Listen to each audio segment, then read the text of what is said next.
Someone is making billions from DeFi. No one is talking about it. DeFi. I kept hearing that word and had absolutely no idea what it meant. Not like I kind of knew but couldn't explain it. I mean, I genuinely had no idea. Decentralized finance. Okay, finance of what? Decentralized how? I didn't even know where to start, so I did what I do. I went and figured it out. And here's what surprised me. DeFi isn't some niche crypto thing that only matters to developers. It's a financial system that right now, today, is moving hundreds of billions of dollars. Quietly. With no bank, no company, no CEO running it, and somebody is making a lot of money from it. That part, nobody really talks about. The hype is all about what DeFi is. Nobody explains who's actually getting paid. That's what this video is. I followed the money. And what I found is that there are 3 groups profiting from DeFi. And 2 of them, most people have never even heard of. Here's a question worth sitting with for a second. When you put money in a savings account, what actually happens to it? The bank takes it, lends it to someone else, earns interest on that loan, then gives you back a fraction of that interest, usually something embarrassingly small. We're talking 0.01% at a lot of major banks. Meanwhile, they're lending that same money out at 7, 8, 10%. The bank is the middleman. They control the terms, they set the rates, they decide who qualifies, they can freeze your account, deny your transaction, close your branch. You provide the capital and they make most of the money. That's not a conspiracy. That's just how the business model works. Banks are profitable because they sit in the middle of every transaction and take a cut. Now extend that to every other financial service. Want a loan?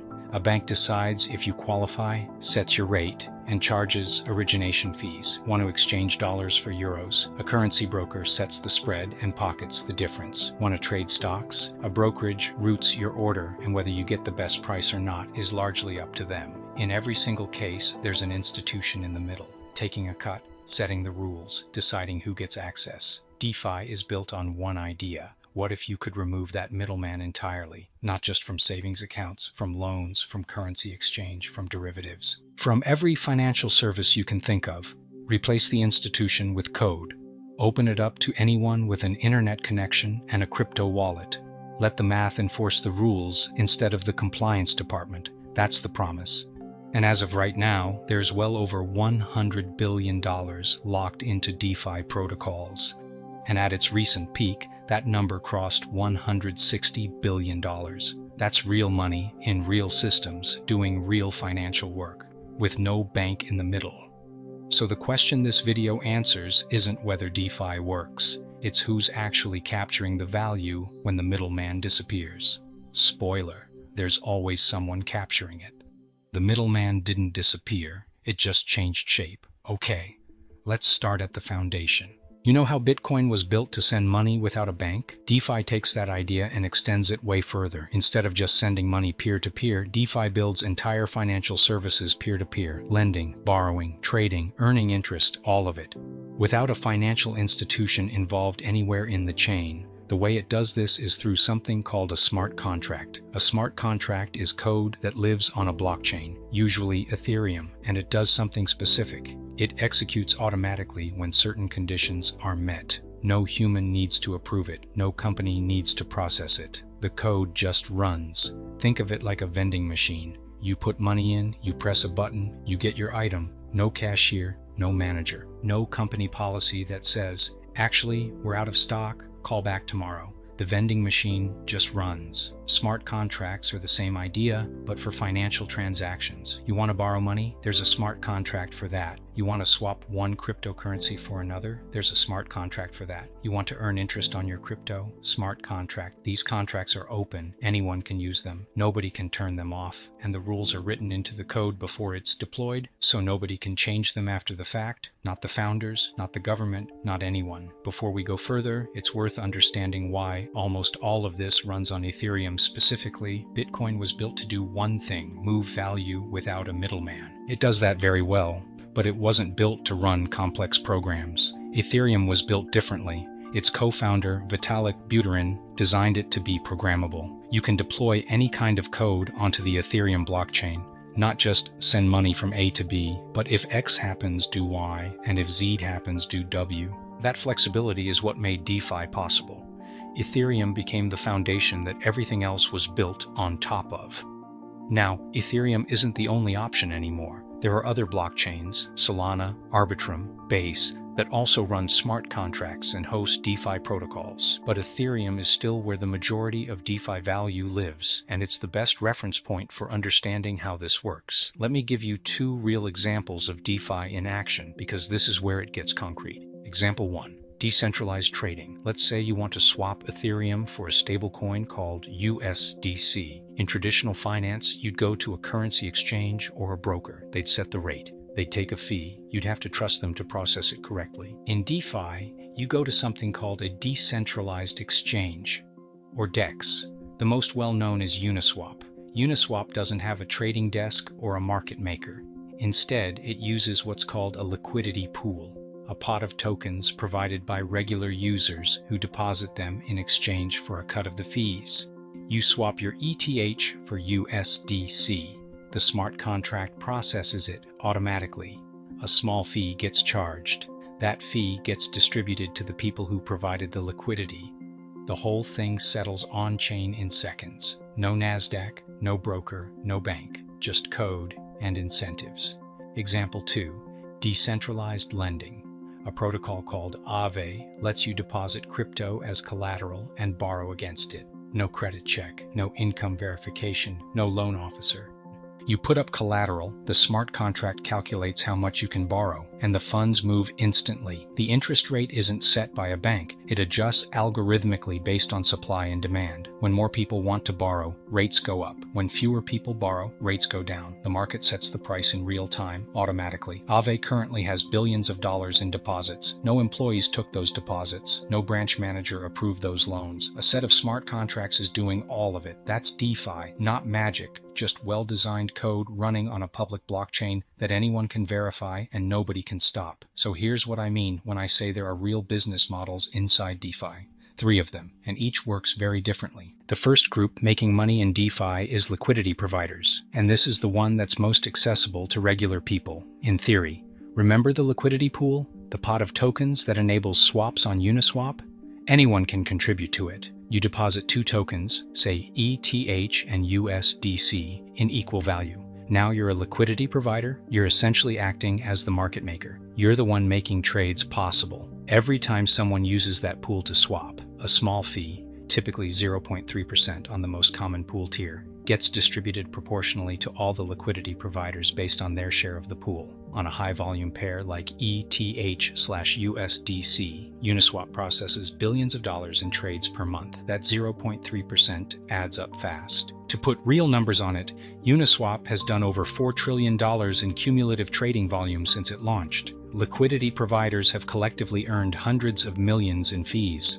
That's not theoretical yield, that's actual money paid out for providing actual capital. This is what people mean when they talk about yield farming or liquidity mining. You're essentially renting your capital to the protocol in exchange for a return. Now here's the catch that most people skip over, something called impermanent loss. When you deposit into a liquidity pool, you don't just sit there holding your tokens. The pool rebalances automatically as trades happen. If ETH goes up a lot while your money is in the pool automatically sells some of your ETH to maintain the 50-50 balance, which means you end up with less ETH than you started with and more USDC at a time when you would have been better off just holding ETH. The difference between what you earned from fees and what you would have made just holding the tokens outright is called impermanent loss. It's not always a loss. Sometimes the fees outweigh it, but in volatile markets, it can be significant. It's one of those DeFi concepts that sounds simple until you actually run the numbers. The people making the most consistent money as liquidity providers tend to be sophisticated operators who actively manage their positions, concentrate their liquidity around specific price ranges, and move in and out of pools based on market conditions. Not passive retail investors who deposited once and forgot about it. The second group making money in DeFi is the people who built the protocols and the token holders who govern them. Most major DeFi protocols issue their own governance token. Uniswap has UNI, Aave has AAVE, Compound has COMP, MakerDAO has MKR. These tokens do 2 things. First, they give holders voting rights over the protocol. fees, rules, upgrades, treasury spending. Second, they can accrue value if the protocol grows, because the market prices them based on expected future cash flows and governance influence. Here's how the money actually works. When Uniswap launched, the team and early investors received large token allocations, a combined 40% of the total UNI supply. When UNI's price went from a few dollars to over $40 at its peak, those allocations were worth billions. The founders didn't pay themselves a salary, they issued tokens, the market assigned value to those tokens, and the appreciation was the compensation. Now, Uniswap also collects fees from every trade on the platform. For years, 100% of those fees went entirely to liquidity providers. But in December 2025, UNI holders voted to flip the long-awaited fee switch, with 99.9% approval.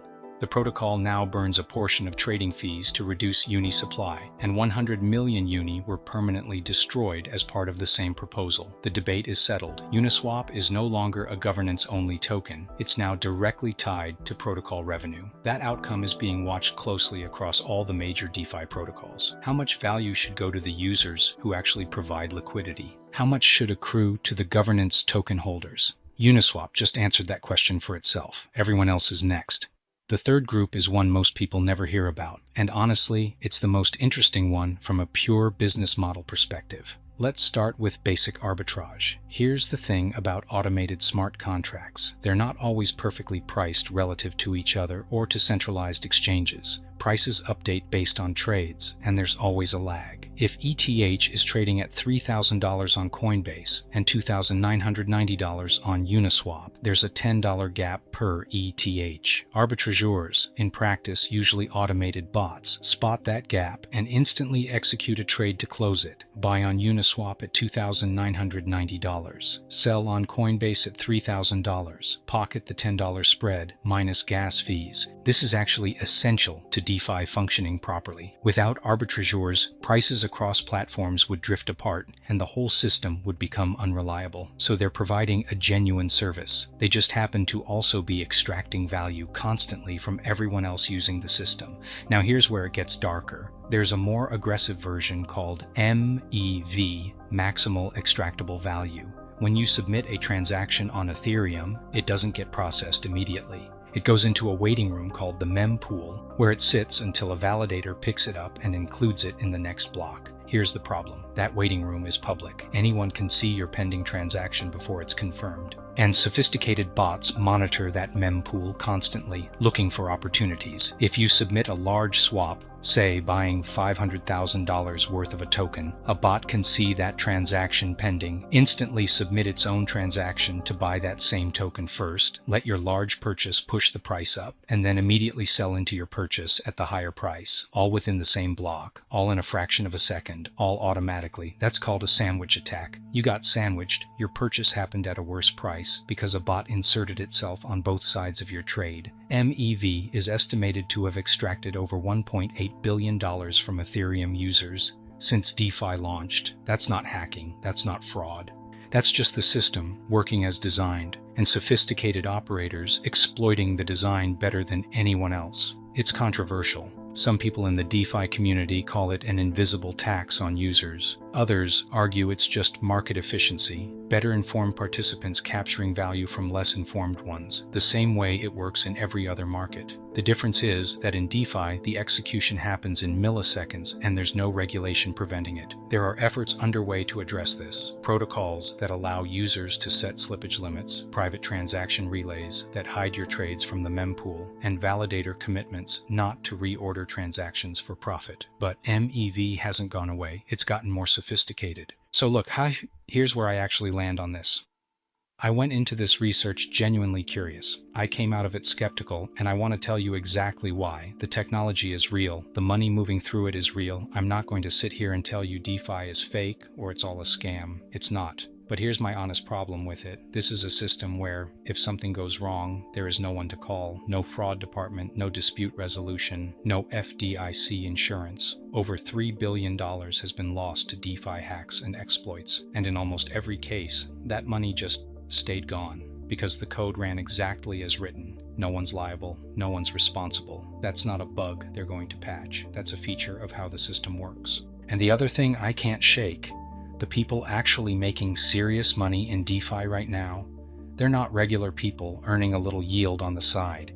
They're sophisticated bots and protocol insiders who understand the system at a level most of us never will. There's an entire category called MEV, we covered it, where bots are literally front-running your trades before they confirm. Over $1 billion extracted quietly from regular users. So do I think DeFi has a real future? Honestly, parts of it, yes. The infrastructure, the ability to move money across borders instantly for almost nothing. That's a real problem that got solved, and I think it stays. But the speculation layer, the yield chasing, that's a game being played against you by people with better software, better information, and zero hesitation. My position on DeFi is simple. Understand it because it's not going away. But go in with your eyes open because the house always has an edge even when the house is just code.